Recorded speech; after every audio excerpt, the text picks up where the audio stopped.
ce matin, ma communication porte sur l'utilisation du jeu de rôle en classe. Quelle perception chez les enseignants et les apprenants?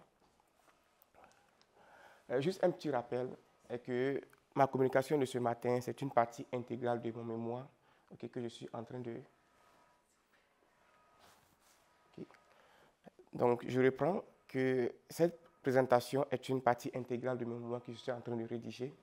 Et le mémoire porte sur, je dirais, l'utilisation de jeux de rôle en classe. Et la présentation aujourd'hui porte sur l'une de mes 3 questions. C'est bon? OK. Je reprends le sujet de ma présentation porte sur l'une de mes 3 questions que j'ai formulées dans le mémoire que je rédige actuellement. Et alors, pour, je dirais, le plan de ma communication, nous aurons une introduction qui va contextualiser, je dirais, la communication de ce matin, une petite définition de certains mots-clés, la problématique ou encore la portée de la recherche, le but de la recherche, la revue de la littérature, la méthode de collecte de données avec quelques exemples, et résultats et discussions, conclusions et les références bibliographiques. Alors, en ce qui concerne l'introduction ou le contexte de l'étude, l'observation est que le jeu de rôle en tant que pratique pédagogique est utilisé par les enseignants et les apprenants. Alors, je dirais qu'il serait utile de savoir quelle est cette perception des apprenants ou des enseignants. Que pensent-ils de cette pratique pédagogique? Alors, en ce qui concerne la définition des mots-clés, je dirais, nous allons commencer avec le jeu de rôle. Il faut savoir que plusieurs définitions ont été données en ce qui concerne le jeu de rôle. Mais pour la communication de ce matin, nous allons retenir que le jeu de rôle, d'abord, c'est une pratique sociale. C'est quelque chose qui se passe d'abord dans la société avant d'être transposé dans la classe. Et nous avons Alex Mukieli de 1983 qui nous dit « Le jeu de rôle fait appel à la mise en scène d'une situation problématique où des personnes tiennent des rôles déterminés. » Donc ici, pour Alex Mukieli, il pense que dans le jeu de rôle, il y a une situation à résoudre. Et les rôles que jouent ces personnes dans le jeu de rôle, ce ne sont pas des rôles qui sont joués en vide, mais ces rôles ont un but. Et le but est de résoudre une situation. Et je dirais un autre mot ou encore une autre notion est la pratique pédagogique. Alors, c'est quoi cette pratique pédagogique? Je dirais pour ce matin, nous allons retenir que la pratique pédagogique, c'est tout ce qui rentre en ligne de compte lorsqu'on parle du processus enseignement et apprentissage. C'est-à-dire en classe, lorsqu'on parle de la pratique pédagogique, quel est ce processus qui est mis en place afin qu'on puisse dispenser une leçon et que l'apprenant puisse, je dirais, apprendre de cette leçon. Et une autre chose, encore une autre notion, c'est la perception. La perception qui forme une partie intégrale de cette communication. Donc la perception est, je dirais, un mot qui a été défini par, je dirais, plusieurs personnes et même aussi le dictionnaire. Alors ici, ce matin, nous allons retenir que le dictionnaire, la perception, ici, c'est juste le point de vue, quelle est cette impression que l'on a de quelque chose. Lorsque, par exemple, vous attendez le jeu de rôle, qu'est-ce qui vous vient en tête? Donc, c'est ça la perception pour nous ce matin. Et je dirais pour des raisons de notion, pour ce matin, nous allons retenir que le jeu de rôle, la simulation ou encore la pratique théâtrale, ce sont des mots qui sont, je dirais, utilisés de manière interchangeable dans certains ouvrages. Le jeu de rôle, la simulation ou la pratique théâtrale. Alors, le but de ces recherches, comme je l'ai dit, que ma communication ce matin porte sur l'une des 3 questions que j'ai formulées dans mon mémoire. Alors, pour cette communication, j'ai juste, je dirais, isolé l'un des 3 buts de mon mémoire, qui est d'évaluer la perception ou le point de vue des apprenants et enseignants vis-à-vis de l'utilisation du jeu de rôle en classe.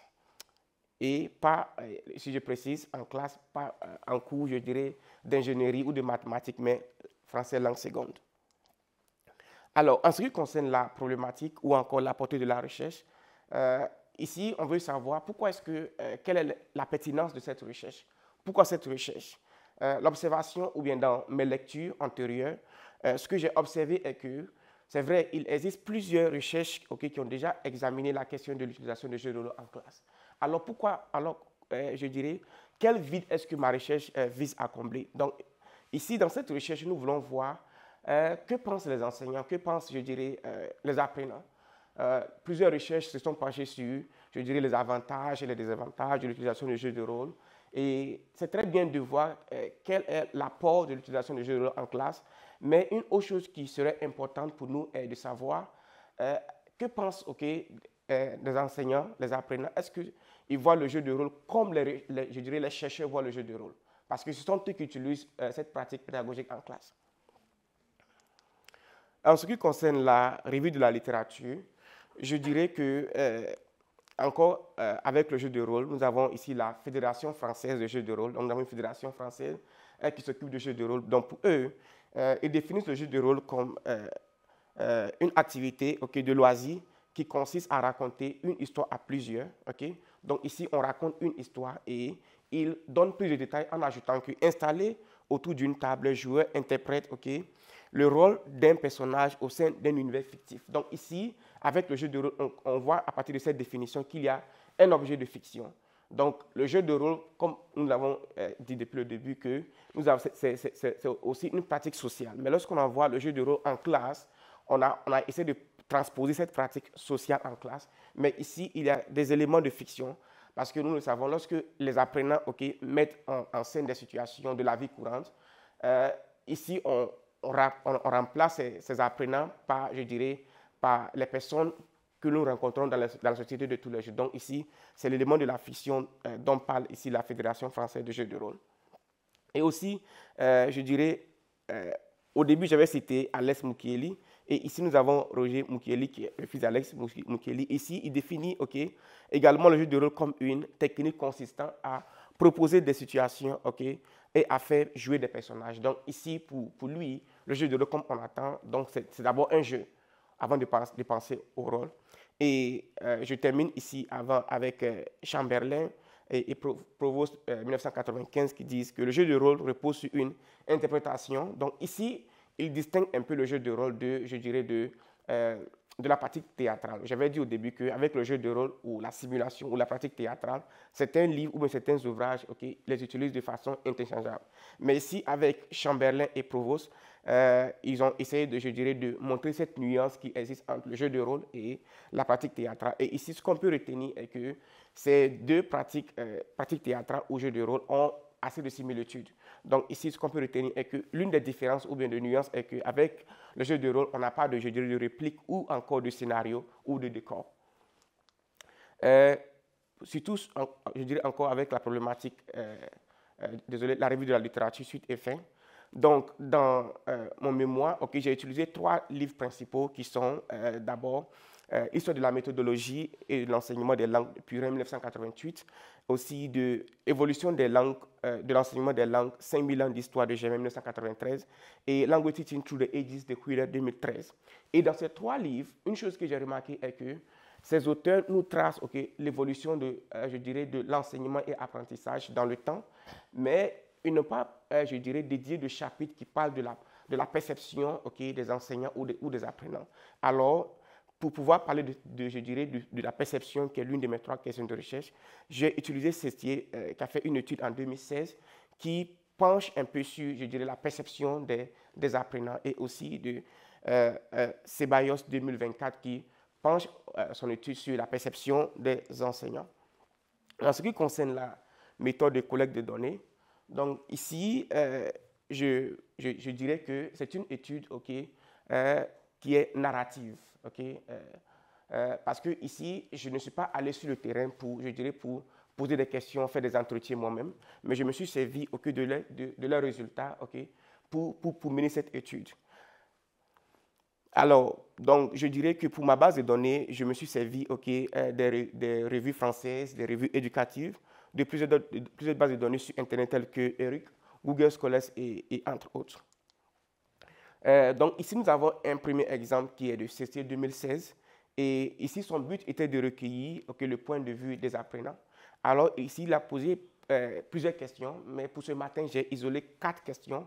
Et la première question était de savoir, il voulait savoir le niveau de motivation de ces apprenants comparé à un cours classique et le niveau d'apprentissage d'une leçon, c'est-à-dire le nombre, je dirais, la proportion de leçons qu'ils retiennent comparé à un cours classique et le niveau de plaisir qu'ils ont lorsqu'ils une leçon est dispensée avec le jeu de rôle comparé à un cours classique. Et une dernière question était de savoir est-ce que ces apprenants pouvaient citer une leçon qui contient un jeu de rôle ou pas. Alors, je dirais, dans l'analyse de ces résultats, ici, nous voyons ici que dans la première question qui était de savoir, la question de motivation, donc il y avait 52 étudiants ou d'apprenants qui étaient utilisés dans cette recherche et 60% des apprenants ont dit oui, que lorsqu'il avait le jeu de rôle dans la leçon, ils trouvaient cette leçon motivante.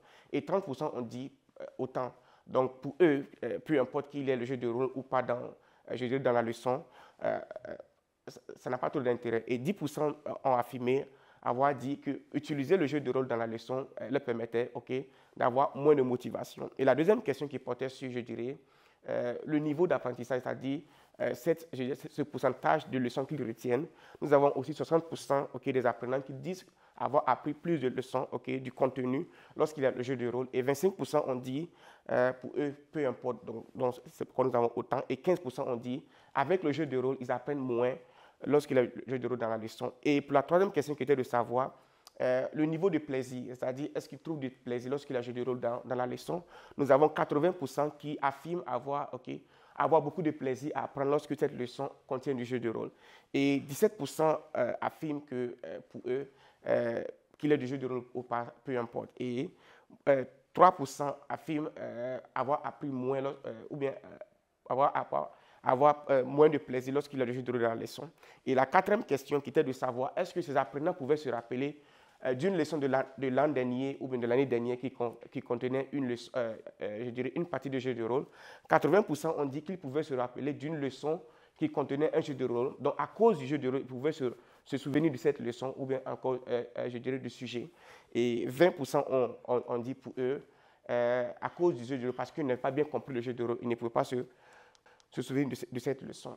Alors, nous passons ici maintenant à l'exemple 2. Donc, notre exemple 2 porte sur la recherche de ce bagage 2024. C'était une étude qui a été menée dans une école élémentaire aux États-Unis. Donc, quel était le but de cette étude? C'était de recueillir le point de vue des enseignants. Donc, le premier exemple était le point de vue des apprenants et ici le point de vue des enseignants. Alors, il y avait 12 participants et ces 12 participants étaient tous des enseignants de la maternelle à la 3e année. Et il y avait 2 questions. Et la première question était de savoir quelle était la perception de ces enseignants du premier cycle de l'élémentaire en ce qui concerne l'avantage. Donc, première question porte sur l'avantage. Deuxième question porte sur le désavantage. Donc, il voulait savoir quelle était la perception de ces enseignants en ce qui concerne l'avantage. La deuxième question, quelle était la perception de ces enseignants en ce qui concerne les désavantages. Alors, on va commencer d'abord avec les avantages. Donc, puisque c'était une étude qualitative, nous avons des thèmes. Donc, le premier thème était la participation de l'élève, la compétence de la vie et la compréhension des leçons. Donc, sur les 12 enseignants, 8, soit, je dirais, un pourcentage de 66,66% ont dit que lorsqu'ils utilisent le jeu de rôle, en ce qui concerne les avantages, il y avait plus de participation chez les apprenants. Et 10 sur les 12, soit un pourcentage de 83%, 83,33% affirment que avec l'utilisation du jeu de rôle, les apprenants pouvoir acquérir les compétences de la vie et 9 sur les 12, c'est-à-dire un pourcentage de 75% ont répondu qu'avec le jeu de rôle, les apprenants arrivaient à bien saisir le contenu des leçons. Et la deuxième question qui porte sur les désavantages, ici, nous avons le thème de l'administration, les perturbations, la gestion des classes et la gestion du temps. Donc ici, sur les 12 enseignants, 4 ont affirmé qu'il n'y avait pas de soutien avec l'administration, c'est-à-dire lorsqu'ils devaient utiliser le jeu de rôle en classe, ils devaient utiliser les ressources financières. En ce qui concerne les perturbations, 4 des 12, c'est-à-dire un pourcentage de 33,33% ont affirmé qu'il y avait des perturbations lorsqu'ils devaient organiser les groupes pour pouvoir faire les jeux de rôle en classe. Et en ce qui concerne la gestion de classe, 6 des 12 enseignants ou des 12 participants, en ce qui concerne 50% de ces enseignants ont dit qu'il y avait un problème de gestion de classe, c'est-à-dire lorsqu'il y avait des parties de jeux de rôle en classe. Et pour, je dirais, le dernier thème qui porte sur la gestion du temps, nous avons 6 des 12 enseignants, c'est-à-dire un pourcentage de 50%, qui affirment qu'il y avait un problème de gestion de temps. Alors, donc, je dirais de ces résultats de la discussion, Notre étude a montré d'abord, je dirais, c'est focalisé sur ces deux études de Sestier 2016 et de Ceballos 2024, a montré que, je dirais, le point de vue des enseignants est que malgré les bienfaits de l'utilisation du jeu de rôle, okay, il est encore utile. Donc, le jeu de rôle a des avantages ou des désavantages, mais c'est quelque chose qui est encore utile. Et en ce qui concerne les apprenants, avec le pourcentage, on a vu qu'il y avait certains apprenants qui n'étaient pas d'accord avec l'utilisation du jeu de rôle, mais avec le pourcentage, on voit que la majorité voit le jeu de rôle comme, je dirais, une source de motivation, de plaisir et aussi de bon apprentissage. Alors, quelle serait l'implication didactique de cette étude? Donc, l'implication didactique est que le jeu de rôle a des avantages et des désavantages, mais les désavantages du jeu de rôle ne doivent pas empêcher l'utilisation de cette pratique pédagogique. On peut quand même surmonter ces désavantages et maximiser, je dirais, l'utilisation de cette pratique pédagogique en classe. Alors, en conclusion, qu'est-ce qu'on peut retenir? Je dirais qu'en conclusion, nous pouvons retenir que l'utilisation du jeu de rôle n'a pas commencé aujourd'hui. Comme je l'avais montré au début, je me suis servi de 3 livres dans la rédaction de mes mémoires. Et l'un des livres même date de 1988. Et le titre de l'un des livres est 5000 ans d'enseignement. C'est-à-dire, ces livres retracent l'enseignement, l'évolution de l'enseignement depuis 5000 ans. Donc, dans ces livres, il y avait des pratiques pédagogiques. Donc, je dirais que le jeu de rôle comme une pratique pédagogique n'a pas commencé aujourd'hui. Elle date des méthodes traditionnelles. Et même aujourd'hui, je dirais, dans cette approche, nous sommes aujourd'hui à l'aide de l'approche actionnelle. Le jeu de rôle s'utilise toujours. Donc, c'est une pratique pédagogique qui demeure. Alors, une chose aussi à retenir est que plusieurs, je dirais, chercheurs ont préconisé des guides à utiliser en ce qui concerne, je dirais, l'élaboration et l'utilisation du jeu de rôle. Mais une chose à retenir est que ce sont les enseignants et les apprenants qui sont, je dirais, les personnes qui utilisent les jeux de rôle en classe. Alors, c'est à eux qui reviennent le choix de savoir quel guide utiliser. Et ces guides sont à choisir selon les besoins de la classe. Alors, pour des recherches futures, est-ce que, je dirais, c'est la fin de cette recherche? Est-ce qu'il y a quelque chose d'autre à faire? Oui. Donc, pour les perspectives futures, il serait utile d'étudier la possibilité de jeu de rôle entre l'apprenant et l'intelligence artificielle. Nous sommes aujourd'hui à l'ère de l'intelligence artificielle.